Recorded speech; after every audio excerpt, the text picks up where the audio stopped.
This is the JAB Show, and it's your life by design. Welcome to the JAB podcast. I'm Joe Abbas Bangura. These are the most pleasant moments of my life. And, maybe these are the things, maybe 20, 30, 40, 50 years, generations from now, that people are going to watch and remember. And because it's powerful moments. What we've decided to do with the JAB podcast is to reflect on life and people who have been larger than life. We walk into life, we were meant to be equal in terms of, DNA, genes, and genetics, and all of those stuff. We're meant to be equal as human beings. But there are some people in life, like I said just now, they are larger than life. The difference they make in life is so great. The lives they've touched beyond themselves is so great that these are the people, that carry the torch from one generation to the other, and those are the people we talk to on the JAB podcast.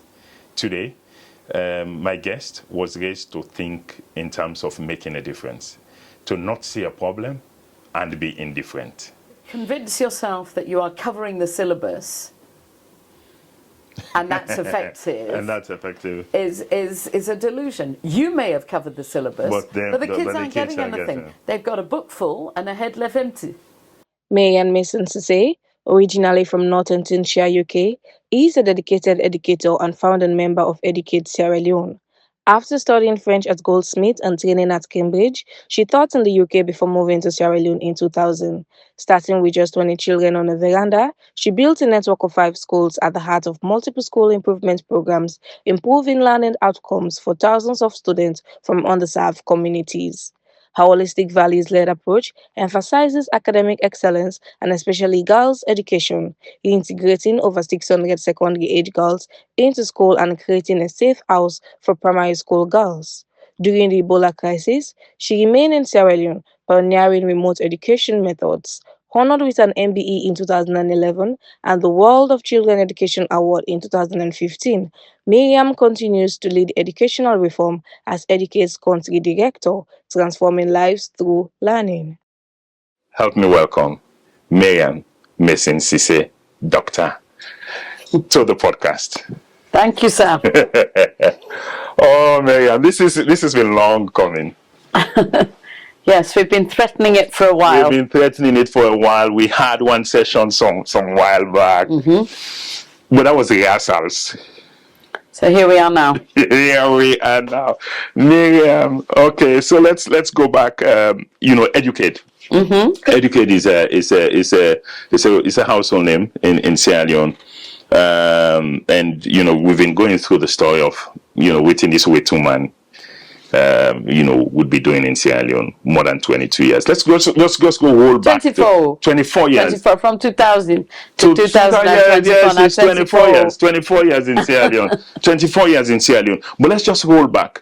Now, you said the story started with your younger brother coming to Sierra Leone, age 20. It must have been around that, 20, 21, 22. Yeah. On a student exchange program. Yes, so the University College of London and the University College Hospital, there were a group of 6 students that came to do a safe water research project.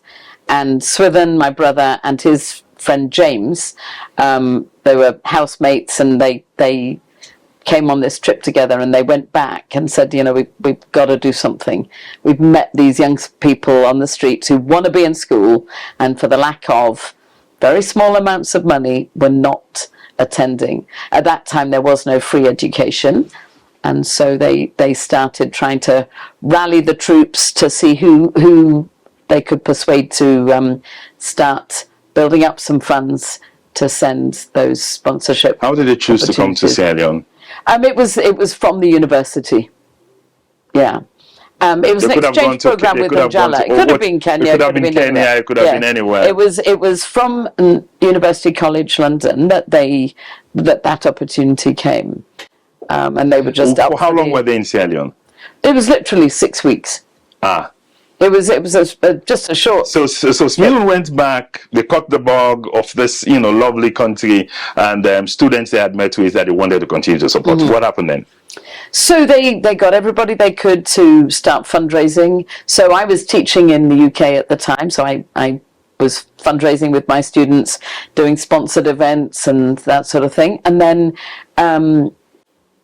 James, the friend, and I visited for the first time in '97. And we went into some of the schools to see our students in class. How many students did you have by then? So we started with 8. And then by the time we visited in '97, it was probably 50 or 60, something like that. And, it was small scale. At the height of things, I think we had about 120. Now, so you were talking about, so you say you came back in 1997. No, I came for the first time. You came for the first time in '97. And because I had been fundraising from '94, and when I was teaching in London, and then it was very, I loved the place, and I just was aware of the potential. What was it? For What was it that caught your the people. It's always the people. Tell me how. Tell me what do you mean? People that were so hungry for education. I had sworn I would not teach. My parents are both teachers, but it just didn't work. So I was teaching and loving seeing the power of education to change kids' lives where I was teaching there. But, realizing, gosh, what an extraordinary advantage it is to have a good education, but what a terrible disadvantage if you don't. And so the combination of it just made me start to think, maybe we could. And then 6 weeks after I visited the first time, then there was the coup, and all of the young people that we were sponsoring ran away to Conakry, and they were part of a sort of church. It was a church-based group, and the pastor, who was our conduit, who would find the students for us and pay the money, he was being supported by a church in the UK, and they paid for him to go to Conakry, and they carried on supporting while they were there. So that was the opportunity then for me to go and visit. And I went and saw all the people that we should have been sponsoring in Conakry in my school summer holidays. And it was so distressing to see what was going on there. And I realized, of course, we're not going to be able to sponsor them because they're not anywhere near their schools. So we sent money for a couple of teachers to start at least teaching the kids within that community. And when I went back in December, I found they had organized this sort of temporary school. In every house they'd rented, there were classrooms. There were 400 kids going to primary school in the morning, and 300 and you said you had only thought they should, you sent we money sent money to pay two teachers. And instead of paying 2 teachers decently, they paid a stipend to a fleet of teachers. But the buzz, Joe, when I went back in December, it was so different. The levels of distress in August, when they were just being chased around by the police, they were listening to report after report on the radio, what's happening. What was happening Focus back in Africa, Sierra Leone, exactly, all of that. 3 o'clock, 5 o'clock. It was awful. And then in December, everybody was busy. They were trying to make this thing work. I have no idea about the quality, but it was a really positive thing to have done. And it just made it clear to us that if in difficult times we can do this, in more stable times, we can do something. And, we had already come to the conclusion that continuing the sponsorship model was not really going to change lives. Not effective. It was, it was going to keep kids off the streets, and some would learn something, but they were not leaving school with the right qualifications. They weren't leaving school able to read and write and do what they needed to do. So that was when we said, okay, maybe we can start our own school. So we started working towards that, and then in 2000 I finally moved out here. And 24 years later. Yeah. You moved, and it was actually you were moving to stay in Sierra Leone. And to build a school. To start a school. I didn't really know about building a school at that point. Start a school. I threw my life into a container.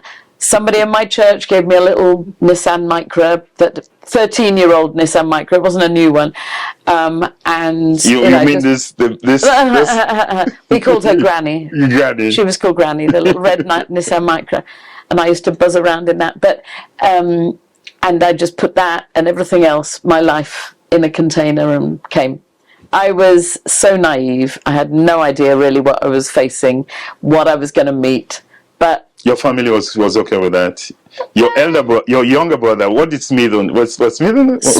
Sweden. Was he okay with that? They did. The trustees at the time, the board at the time, had a vote as to whether I should come, because it was just after the January 6th of January. We did a whole year. And then did a whole year. But then the 25th of May, the following year, there was a whole for the Sanko. Thing again. And so they did take a vote, and it was a 3-2 split. But I was like, well, I've resigned my job now, and so I'm going. 3-2 split. So, yeah. No, I mean, my family had been very supportive. And you came and you said the first place you stayed was someplace around Captown? Yes. I stayed with a friend, Justice. He moved into the parlour so I could have his room, and for about 3 weeks I was living there, and he helped me look around, and I found a house. Eventually we found a 105 Regent Road. That's where we were for 5 years. Then how did you get this off the ground? What happened then? Well, so I spoke to, we let a few pastors and imams around know that we were opening a free school, and for youngsters that were interested to come and register.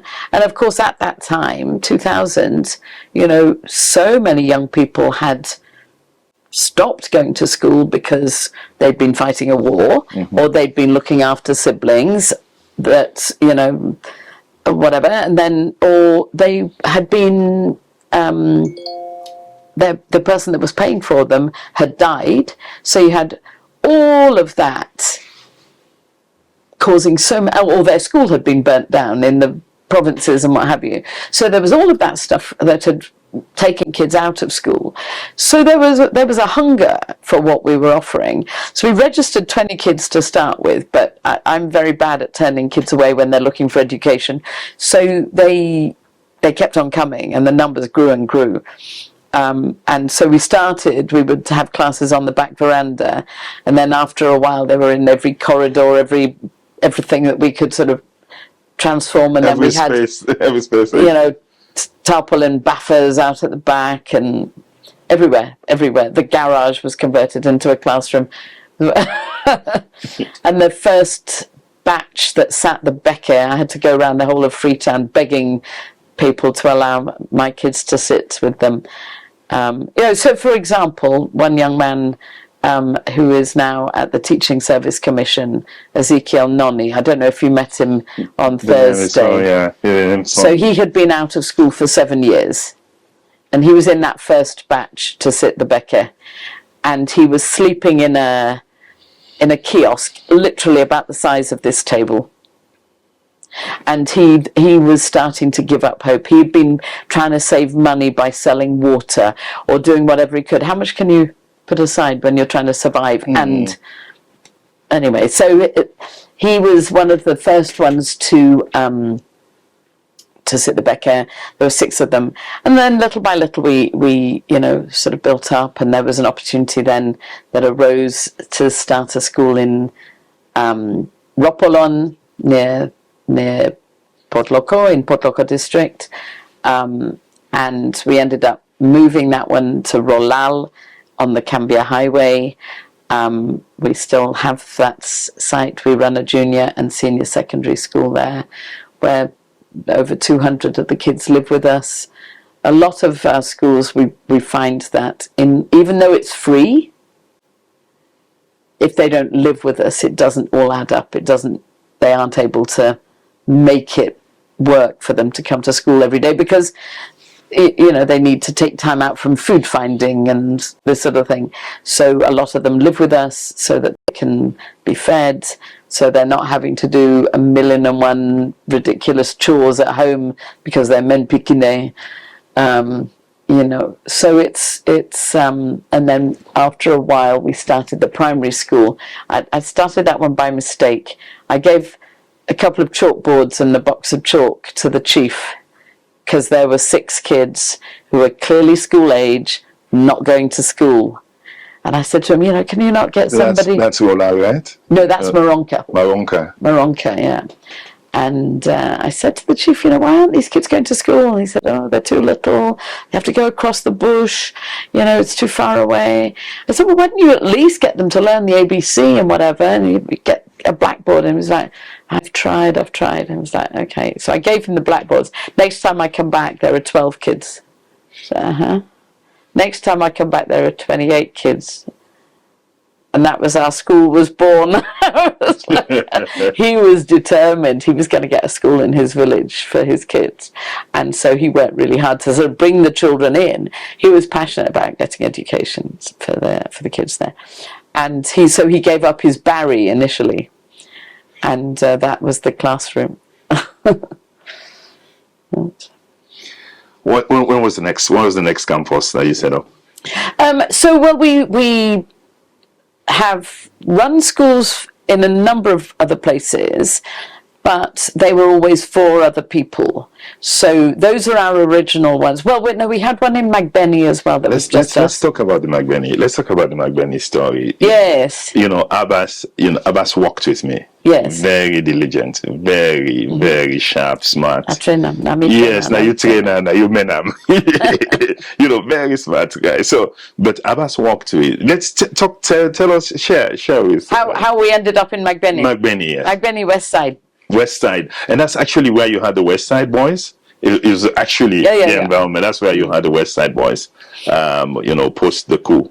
So I was in a poda. Traveling from Freetown from Port Loko to Freetown one time, and we had a breakdown, and this chap that was sitting next to me on the back seat of the poda, and we started chatting, and he was a teacher, I'm a teacher, and I don't know, where's your school? And he says, well, I've got this whole empty school building in my village, can you not start a junior secondary in my village? I was like, let's see what's possible. I hate giving my word if I'm not going to be able to follow through. 2-3 months later, I managed to go there and find this place. There was a school there. There was no roof on the flipping school. There was just a roof. There was no roof. No roof. There were just walls. Just walls, okay. And they had actually, when the West Side boys sort of captured all those British soldiers and everything, apparently that was their first place where they kept them. And then they took them across to the hole across in Magbingbara.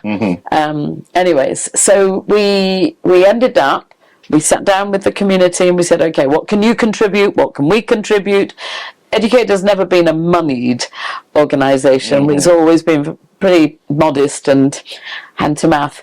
But so we said, okay, we would contribute cement, we would contribute the roofing, they would bring the sand, they would bring the labour, and so on. So together we put together a school, and Abbas was one of the pupils there. So they were the chap Pabundu. So you met the president of the alumnus on Thursday. Yes. I did. So that's Ibrahim Baibundu. So his father was the head teacher that I had met in the Poda, and he was a dedicated, committed educator. And anytime I would go there, he would be doing extra classes after school, and his kids really performed. Sadly, when he left, things dropped down a lot. And anyways, but then we started a junior secondary school in which had actually been a previous primary school, and then so we rehabilitated it, and we were in Magbeni for a long time.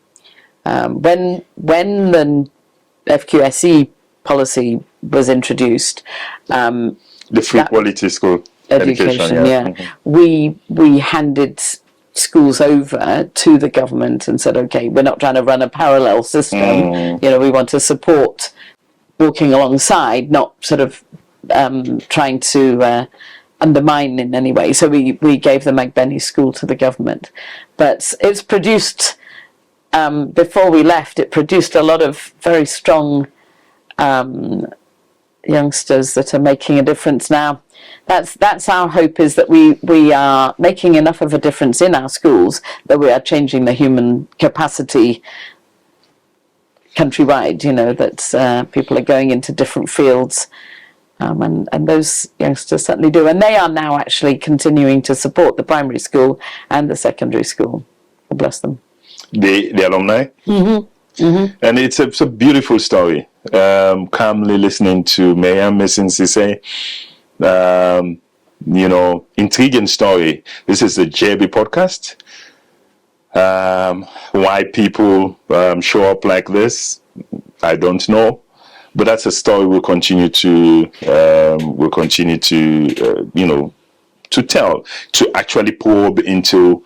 You know, people are different. Like I said, you know, have people step into this world, some disappear. You know, somebody says maybe some just complete the equation, but for some, they make a difference. And why and how people end up being this is what we're trying to tread on the show. And so that once we see, you know, what those inspirations are for them, for people who, you know, are larger than life and step out to do things like, you know, people like Miriam are doing in the world, we want to be able to shine that light and spread it. So stay with us. It's a JB podcast. This is the JB Show, and it's your life by design. Now, you know, let's talk a bit about how do you teach kindness? How do you teach listening? How do you do that? How do you build that into the teachers and whoever? You say you don't even call them teachers. You say you call them facilitators. So you know this thing about what is counted counts. What is counted counts. Right? So if I'm only measuring your maths and your English and your science scores, you know that what I value is your maths and your English and your science scores. If we never show you that your kindness is counted, or that your... So we do things like... What is counted counts? Ubuntu stars. So the little ones have Ubuntu stars. And every day, at the end of the day, they will sit down and have Ubuntu time. So they will discuss, what is Ubuntu? Ubuntu is, I am because we are. What does that mean? That means kindness. That means community. That means sharing. Then they nominate each other for Ubuntu stars. I can't nominate myself. So, but people nominate. So I might nominate Joe. How often do they do that? They do this every day. Just for 5-10 minutes at the end of the day. So the person at the end of the day who, for that day, so it might be today, I will say to the teacher, I'd like to nominate Joe for an Ubuntu star because when I was sad at playtime, he looked after me. Yeah? And you might say, well, I'd like to nominate Yinka for an Ubuntu star because when I dropped my book, she helped me pick all my books up again. What effect is that? You know? Well, it teaches the children that is valued. Because it is counted, it is... What is counted counts?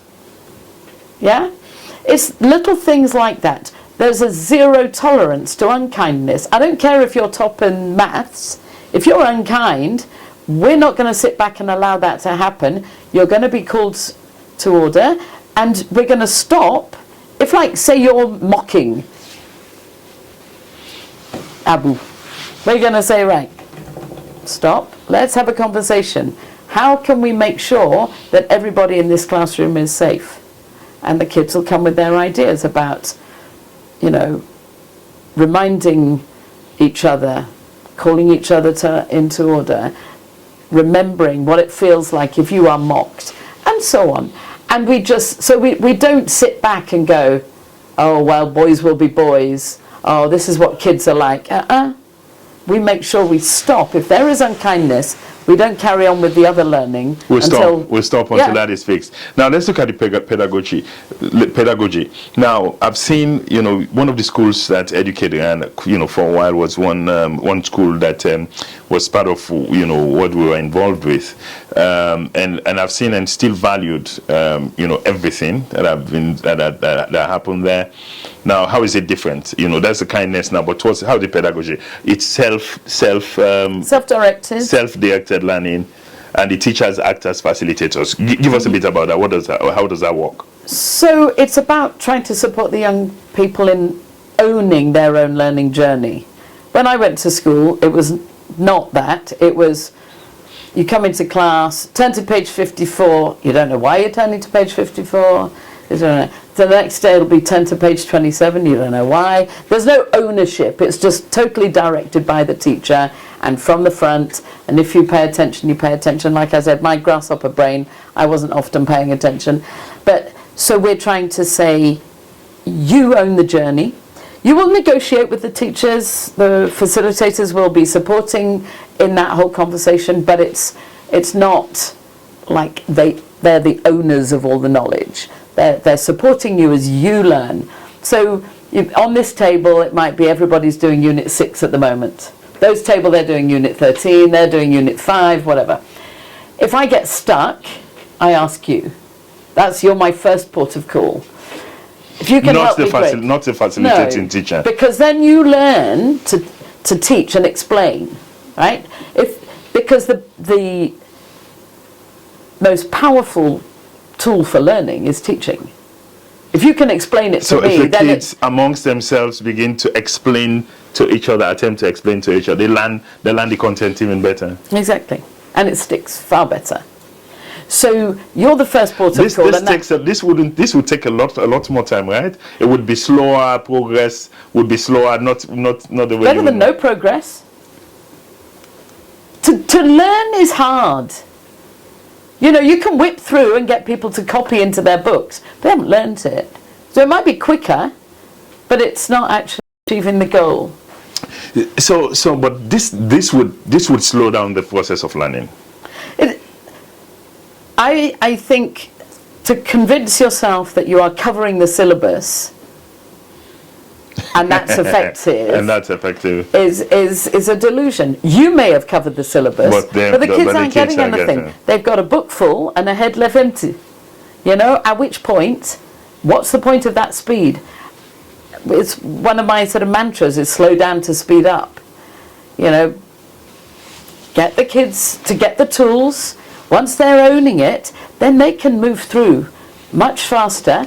And there'll be some kids there that do need extra support, and fine, the teacher's there to support. But the smart kids can whip through stuff at their own pace. You're not slowed down by me, the slow learner. You can move ahead. I'm not also traumatized by trying to keep up with you and it's not my pace, and feeling endlessly stupid because I'm being supported to keep learning but at my rate.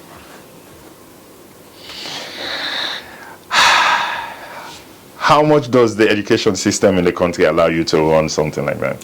So what we did a few years ago was actually do that analysis of what of our methods can we transfer. We had a lot of schools coming to us saying, we want you to take over our school. We want you to take over our school. And we're like, that would be nice. That would be, but give me the money. And we can, so then it was like, okay, what's transferable? And there is no problem in terms of, people can learn to be kind. Just learning a new way of interacting with the kids, not feeling like, spare the rod, spoil the child. That's not a real thing. Mm-hmm. Or you don't understand, African children need to be beaten. They need to be beaten. They do not need to be beaten. Do you have corporal punishment in your school? No. And they're still diligent and they will still be kind and wait. We don't have punishments, Joe. It took us a while. It was a bit of a journey, But from day one, obviously, no corporal punishment. No corporal punishment. And by no corporal punishment, I don't just mean no canes. None of this making them stand with their hands against the wall or sit in the sun or, no. Corporal punishment is physical bodily punishment. No. It took us a little while to say no humiliating punishment either. No shaming. Nobody's going to come back and feel safe if you're shaming them. And now we say no punishment. What problem does punishment fix? All it leaves is a bad taste in everybody's mouth. I hate you, you hate me. We can't work together properly. So we say no punishment, and we say, okay, you've now behaved in such a way that the community is not feeling safe with you around. We're going to take you out of that community until you are able to sort of tell us what happened. So you send them back home? No. So they're paying off? What do you do? No, we have a... Within their home? Yeah, within the school. The school. They will be set aside. Now, depending on the issue, it might be for 5 minutes. It might be for 2 days.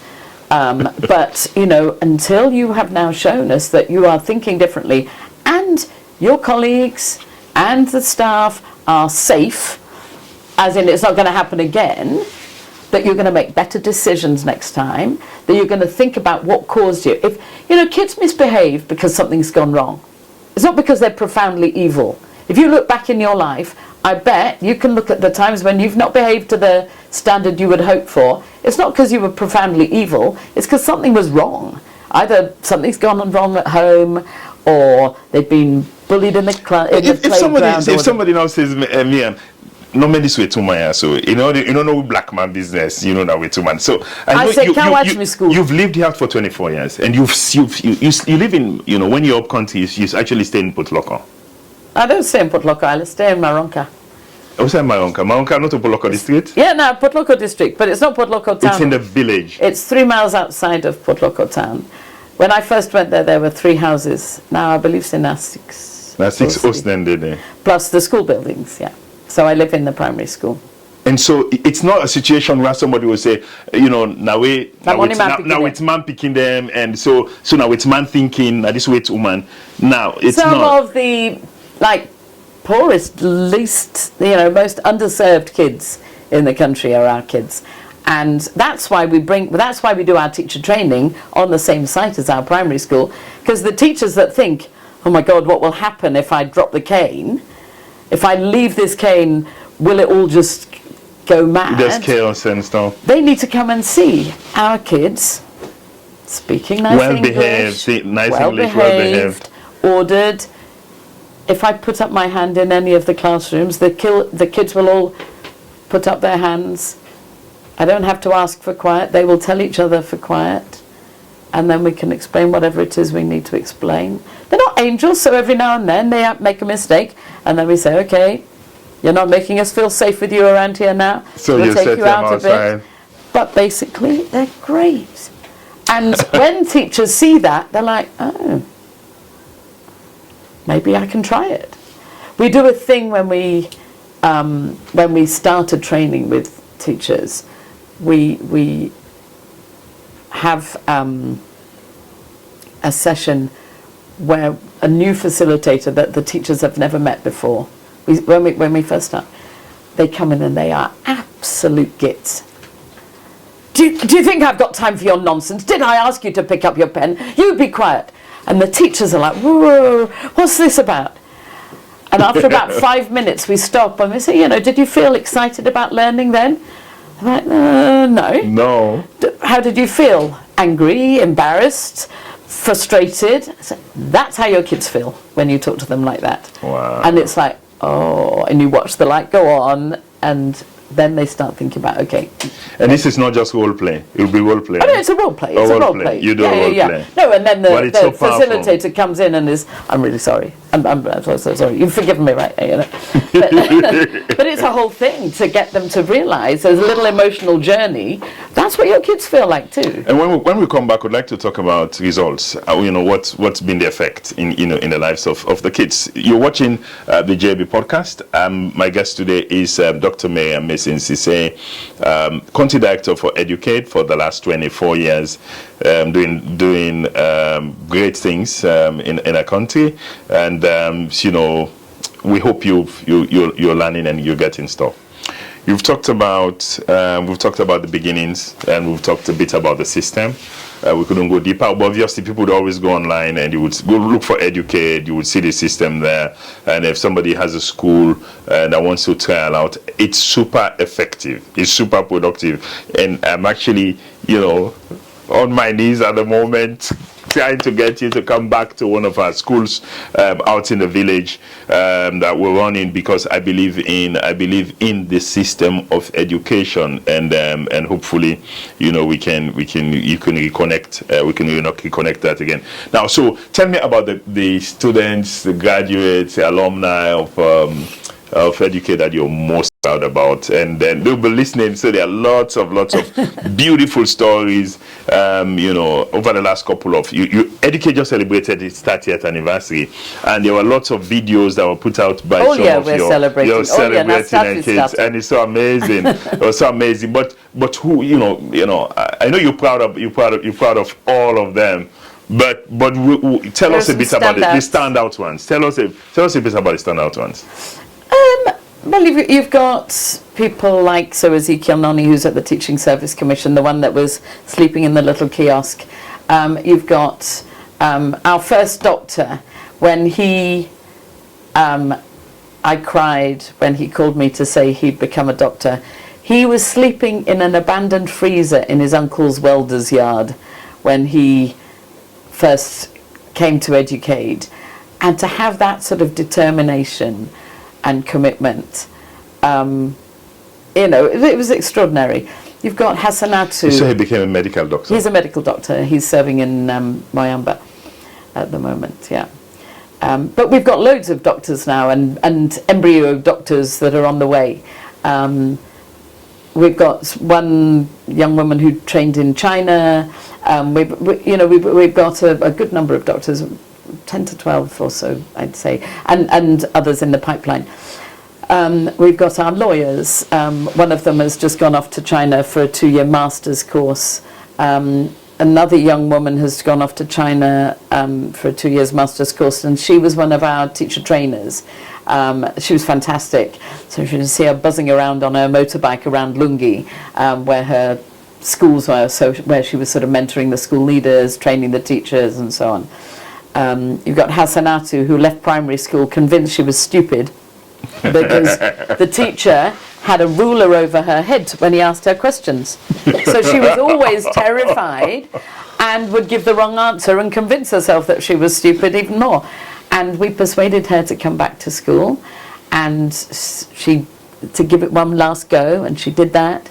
And I made a lot of noise when she was the best performing student as she graduated at Unimac. At Unimac, I saw that last time. You know what? So what we'll do, we'll take a pause.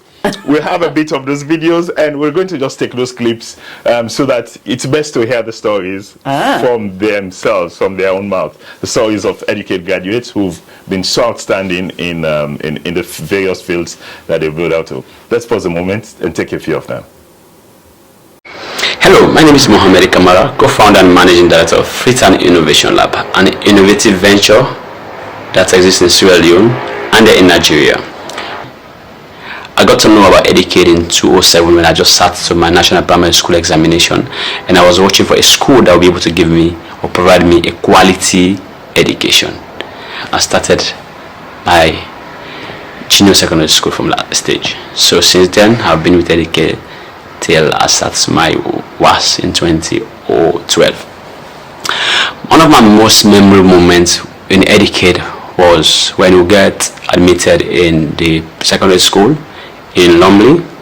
It was very challenging most times to actually have access to social services. I mean, like you want to have better food, you want to have better clothes, you want to get a lot of things that are missing at that time. And we came from the provinces, our parents are poor, so imagine being in this space, and how do you take care of some of these expenses? EducAid provides all of the other things anyway. The power of quality education has changed my whole story. I have over 150 staff. My business is doing extremely well and changing the narrative of our continent. I've traveled across the globe, all because of the power of quality education. One of the things I'm very proud of is the fact that EducAid instilled the value of hard work and commitment to a vision in me that has stuck with me for the rest of my journey, and that has changed my whole life and the generation, and breaking generational curses and poverty in the places I came from. Hello, my name is Gladys Manzaye, an alumnus of EducAid Secondary School, class of 2014. I am a barrister and a solicitor of the High Court of Sierra Leone. I am passionate about advocating for justice and ensuring that everyone has access to equal opportunities. I am delighted to share my experiences and thoughts as we celebrate EducAid's 30th anniversary. My journey with EducAid began in 2010 when I was admitted to EducAid Lumley. I knew that EducAid was the right place for me to pursue my dreams. One of the most memorable moments at EducAid was participating in a debate competition where our team emerged victorious. That experience not only boosted my confidence, but also ignited a passion for public speaking and advocacy. EducAid played a pivotal role in shaping my life and career by instilling in me the values and determination, empathy, and critical thinking. These skills have enabled me to excel in my professional pursuit and becoming the person I am today. During my time at EducAid, I faced challenges balancing my studies with the responsibilities I had at home. However, the supportive community at EducAid, including teachers, mentors, and fellow students, helped me navigate these difficulties and develop resilience and time management skills. As EducAid celebrates its 30th anniversary, I would like to share a message of hope and encouragement with current students and future alumni. Believe in yourselves and your potential, just as EducAid believes in you. Embrace the opportunities that EducAid provides and use them as a springboard to achieve your dreams. If I had to describe EducAid in one word, I would say transformative. EducAid has the power to transform lives by providing access to quality education, fostering personal growth, and empowering individuals to become leaders and change makers in their different communities. I envision a future for EducAid where it continues to expand its reach and impact, reaching more students and communities in need. I hope EducAid remains a hope of shaping the next generation of leaders and contributing to a more equitable and a just society. Happy 30th anniversary, EducAid. I am proud to be part of this incredible journey, and I look forward to witnessing its continued growth and success in years to come. Thank you. Wow, Miriam. Almost like you're a fairy godmother. I see the angel of Freetown. I see our role as being like a catalyst. You know, they've got it in them. They just don't know, or the circumstances are such that their potential is unrealized. And what they need is that fertile ground. What they need is that safe family environment. And then they go, you know, then they're out and about doing amazing things. You know, almost everywhere I go now, we bump into alumni. It's fantastic. I was driving back from Lungi, and the soldier that stopped us at the checkpoint was like, "Hi, Miriam, I'm an educadian." And, you know, as I drove in from Port Loko last night, the chap at the toll booth was like, "No, I'll pay. This might pay back to EducAid," because he's an educadian. Wherever we go. So there are all sort of levels. There's a lovely chap in one of the bars on the beach. you know, wherever we turn, there are educadians making a difference, contributing. And it's to free. society. It's free education. They have to pay the EducAid. Oh, they have for the fees. What do they have to pay? Tell me again what they have to pay. Attendance, excellent attendance, excellent attendance, excellent behaviour, and excellent effort. So those are the three things. Those are the fees. You poor, you still able to pay, but nobody know they pay for you.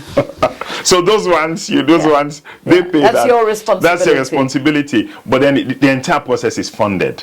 Yes, absolutely. And so that's the model. That's the way it's built. They're funded, and most of the time you have them in a boarding space. Most of them live in a boarding space, and they are fed. Yes. 3 times a day. Yes. That's quite expensive. It is. It is. So that's the challenge. It's always actually, people think that the problem is to build a school. The problem is to run a school, and you know, the day to day, forever, keeping going. People want a 3-year project. How long was your education? I know. Mine was considerably longer than 3 years. I know.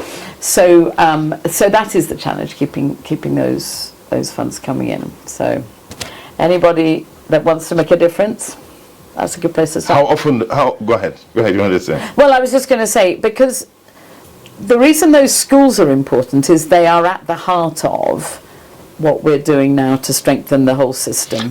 Okay, let's talk about that, because you're actually now involved, you're working with the Ministry of Education on a couple of other projects where you're actually coaching teachers of other schools to be able to deliver this kind of the pedagogy and just the entire, how do you call that? It's not originally created by EducAid.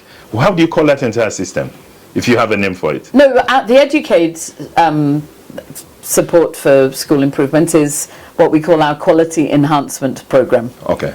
So to enhance the quality of teaching and learning. So it's how's that funded at the moment? How do you go about funding? It's project by project. Okay. So we are. So if I have a school and really want EducAid to be able to provide the service, that's slightly different because it's a one-off. Whereas most of our projects are, 65 schools here, 20 schools there. How long? For 3 years usually. Okay. Yeah. We are also, what we're trying to do, because that doesn't feel very strategic to me. It's the way projects get funded, but we're trying to make it as strategic as possible and make sure that it all draws in the same direction. So using the 10 strategies that we've developed to address, 5 address the issue of the relationships, and 5 address the teaching for learning. We're going to have a second. We're going to have a second, a second go at this, and we will just go deep dive into the system so that people teach a bit more, and so that a lot more people get to see how this can be applied. We would promise. Okay. We will do a second. We'll do a second stint. But now let's go to. How long are you going to keep up with this? How long do you plan to keep up with this? Success will be when I don't need to be there, in a way, won't it? And increasingly, like there was a time when I would have to have my finger on the pulse of everything that is going on. That, like the schools are opening, so I've got to be, dashing between the schools. Enrollment, I've got to be running it. That is most of the stuff. I don't have to that now. One of the big successes was when one of our big training programs was able to run. I designed the materials, trained the team, left them to it. Not with my heart in my mouth thinking, oh my God, oh my God, oh my God. But knowing it was going to be fine. And that's where we want to get to. I think it will be very hard for me to walk away from, because it's my baby, it's my second baby. And you've got some recognition, like we said at the top of the show. You're a member of the British Empire. How many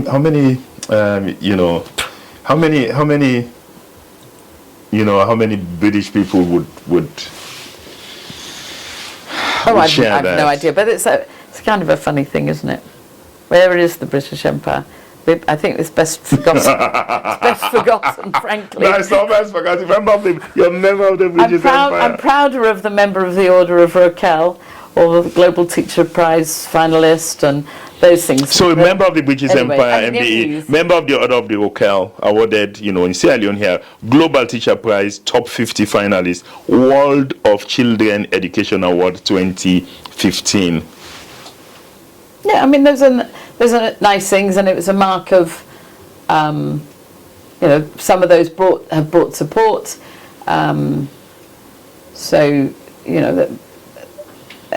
nice. Which of the Sierra Leonean languages you speak?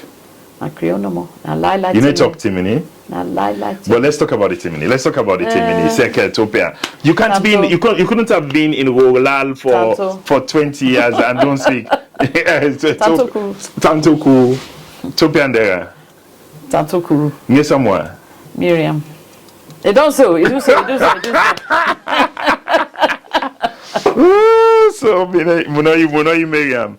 But let's talk about Creole now. How well do you speak Creole? I love Creole. It's such a fun language. But I'm supposed to be the role model of not speaking English in school. So you mean not speaking Creole in school? Sorry, not speaking Creole in school, exactly. So we try and make sure that the kids are speaking English. So they're not going to forget their Creole if they speak English in school. They wouldn't forget Creole if they speak English. Now, so do you go to the market? Yeah. And tell me a typical day and how you would haggle. What you normally can buy where they go to market? Well, I tell them, I don't need no white span price. So. You don't need white span price. You want white span price? No. Oh, myself. So that's why they tell them. When they really Creole, they don't say I don't taste small. So. You don't taste small. No, don't say no more. This is past day. This now. How you did now? Now we. Where's the future going with Mayan? I think what we're excited about is like the work that we're doing with the districts. We're doing a District of Excellence project where we are really trying to not just support a scattergun sort of thing of a few schools, but actually to get all of the ministry team in a particular district to sort of be able to speak with one language and give them some support. So often they are brought into the project as almost like cheap supervision, and so we're trying to invest in the ministry team in Port Loko district, but that hopefully will be a springboard to other districts. We want to be at the service of the country, at the service of the ministry, the service of education. 30 years of learning has brought something, then we think we've got a story to tell. We want to be there when we're not at the bottom of all the indices. We want to be there when we're not saying below 5% of 10-year-olds in Sierra Leone can read and write at grade level. We want to be there and making that change. I would love to be working in the TTIs as well, the teacher training institutions, and supporting pre-service education as well as in-service education, but we'll see. But the Minister of Basic and Senior Education was there at the cocktail, the 30th anniversary cocktail. Yes, no, we work very closely with the Minister. What hope is there for this dream to? What hope is there? And I've given you my word. I've said to Mayor, I value education. And you said something at the beginning about, you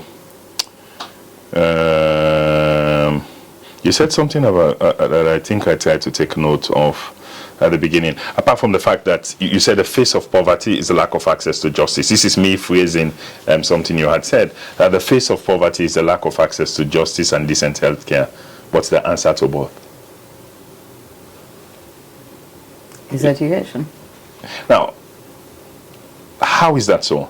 How is that so? That's what I want I want to just tell all this stuff around, because Miriam, if I have money in my life, is to support education and would put it, and again, one of the things I said to you, promise we'll use it well. Yes, we will. And so, but the thing, one of the things I think I said to you is we hope that this broadcast would trigger somebody somewhere that would watch this and say, I'm coming. I want to be behind part it. of that story. We would, yes. We want to be part of the story. So that's part of what I said. But let's go. Where do you? So in the sense of lack of access to justice, I can pull the wool over your eyes if you don't know enough.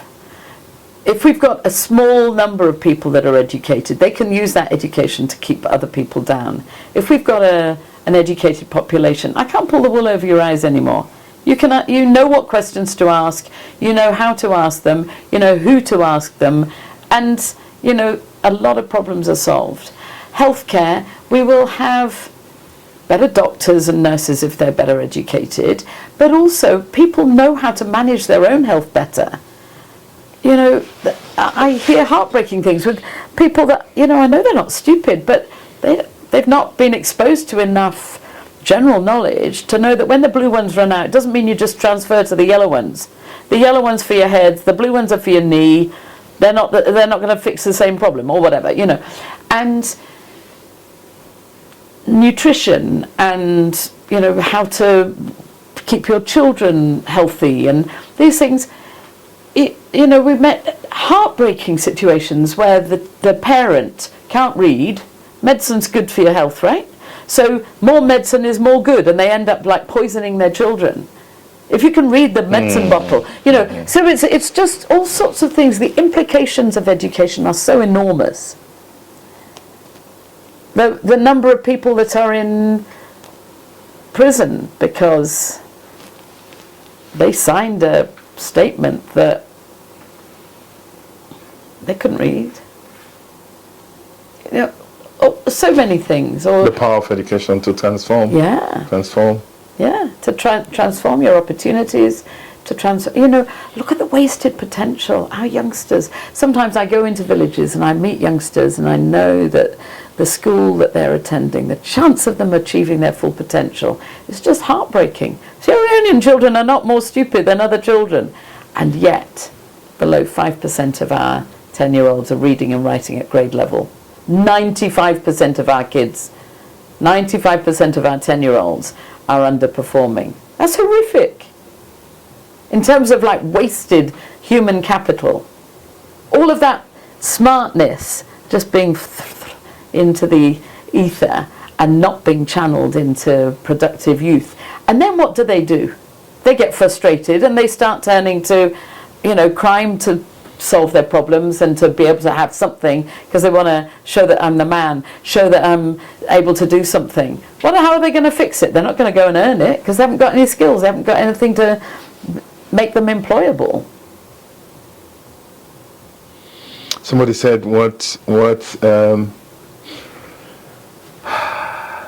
how do you keep this energy? Because it could break your heart. It breaks your heart to the extent that you will just give up. What makes you not get to that point? Big picture, small picture. I look above the parapet and I go, oh my Lord, it's bad out there. Okay, that's what I need to keep in mind. But Aminata's doing really well. And this teacher's fantastic. And oh my God, what an amazing lesson. Ooh, scary out there. Big picture, small picture. That's my answer. I like that. and it's something I say to myself all the time. Sometimes you look at the big picture, it's so hopeless. But then you come back to the circle of people and things you could influence directly. Your circle, that small circle. You need that to give you context, so you're not just in a bubble. But, it could be daunting, couldn't it? But if, a number of us are trying to make a difference, then, we'll join the dots soon. I'm very rarely at a point where I say there's nothing can be done. Would it be the case where you may have hope for Sierra Leone than a lot of Sierra Leoneans? Possibly. I don't think the solution is to run away. And a lot of Sierra Leoneans I meet think the only thing they can do is to leave. And that's heartbreaking. Because they don't know what they're going to go and meet out there, and it probably isn't going to be nice. Much better. Build something here. Become something here. If you've got an education here and you use it wisely, you can make a difference. You go out there, you're going to be treated not equally. Chances of you being treated equally are small. If you go for a visit, it's one thing. You go and live and try and get a job. Well, how do we build? How we build more? How do we build? So what's the way forward? What's the way forward? Let's wrap up on that end. So what's the way forward? Because they'll be looking in their eyes and they're hopeless. There's nothing. You talk so because we're two man. If you're a family in London, and so then they take care of you. So that is why you're saying. That's why I make you talk like how you talk. So and I say, come and look at my kids and see what they're doing. At Maronka. At Maronka, but also Olal. exactly. And the ones that went to Magbeni. The ones that are engineers and accountants and educators. The ones that slept in the fridge. The ones that slept. They've turned it round, not by magic, but by hard work, education, and being part of a community. One of the guys that was in Rogbeng, was in the US, in a university, and he reached out and said, we have to collect all of those stories so that the guys in the village would see it and say, yes, it's possible. But not the trouble with saying about the one in the US is they think that that's the answer. Yeah. And it'll be an answer for a few. But what about the ones making a difference here? Great, go out and learn and come back. Those girls that have gone off to China for 2 years of masters, fantastic. And come back and use it. And so it's funny because each time I go to the US, a couple of times in those days, when I would go to the US and I tell them, it's time to go back home, they said, are you going back? Because people feel. Yeah. But the greatest value I have is here in Sierra Leone, my biggest. I step to the airport, I'm king. I'm king. The biggest value I am able to add in this life is the value I add in Sierra Leone, the value we're adding to the podcast. You disappear out there. You disappear out there. You're non-entity. Nobody knows you. Nobody knows you. Nobody knows you. Nobody, and what they're afraid of is you're going to cost them money, so they're going to avoid you. It's hard to get treated equally. So there's hope in Sierra Leone. There's definitely. And education is key to that process. Key. If we're going to achieve our full potential, education to me is like the only way. If parents can be persuaded to really prioritize their children's education, not by beating them into it, but by supporting their school, showing up in the school and making sure that, the right things are happening. If you see the teacher in the market when he should be in school, be guiding him back in. Join your SMC, join your CTA, go and visit the school, go and support the teachers. If you can, give a pint of palm oil, give a pint of palm oil. If you can give 2 cups of rice, give 2 cups of rice. Be part of it. Go and repair the benches. Be part of, making that school work. That school gets 50 cents per child per term when the money comes in. They need the parents and everybody to do, maybe you can be the carpenter. Maybe you can repair the well for free. Maybe you can stand in and supervise while the head teacher goes and does a lesson observation to support other teachers. There are lots of ways that you can get involved. You don't have to be educated. You just need to be good-willed and willing. Somebody wants to reach out to you. How do they do that? You start here of EducAid in Sierra Leone. Somebody wants to reach out to EducAid. How do they reach out? We're all over the internet. So on any of our social media platforms, Instagram, TikTok, Facebook, LinkedIn, Miriam, but not Salon, Miriam, M-I. M-I, not a M-A. M-I-R-I-A-M at educaid.org.uk. Get in touch and maybe we can all be part of the story of Sierra Leone's transformation. If you miss anything, call me, reach out to Joe Abbas, and I believe in what you do. I've said it over and over again, and education touched and changed my life, so I believe in that. So me too. That's why touched and changed my life. Imagine. So let's wrap up with this. Could you imagine we say again, my parents never go to school, and I say it over and over and over again. You wouldn't tell for area. I'm sorry about that for what they bother you and bore you with something you know already. But the day when my mama receive telephone number for me. And I'd ask me mommy to read the number for me that then somebody write on a paper and give me, say, Mama, read the number for me. And my mama come back to me, say, me picking, na writing no more they see. Me or mama will born me. Na writing no more they see. I said, Mama, look at the calendar. I knew there was always a calendar in front of the phone. It was the rotary phones. And I said, Mommy, look at the calendar. Number them the day. Then number them within at the calendar, the first, the second, the third. I said, the number them in the paper. Look and see if you can able to see the number them and just call them by how then the order within day. If not 5, call 5 for me. If not 3, call 3 for me. I put them all together, I didn't know the number. She came back to me after a few seconds and said, me picking. Now writing no more they see. It would have been funny. Except for the fact that if I had not gotten the education where I get, where would I have been today? You know how many lives I've touched? You know how many lives I've shaped? I believe in the power of education. So like Miriam said, let's help. Whichever way we can, let's help build the quality of education in the country. It's the only hope we have for our nation. It's the only hope we have for our country. So reach out to Miriam, reach out to EducAid. Anywhere we can, we would work with the ministry, work with anybody that is interested in making this happen. We believe in Sierra Leone.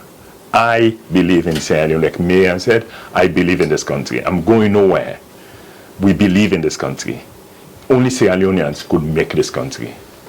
So join with us and let's build this country. On behalf of our sponsors, AfriCell, AfriMoney, RC Bank, and all the big partners that have been around us, on behalf of Miriam, I want to say, continue to believe in yourself, continue to believe in our nation. And let's build a nation by design. This has been the JAB podcast. God bless. This is the JAB Show, and it's your life by design.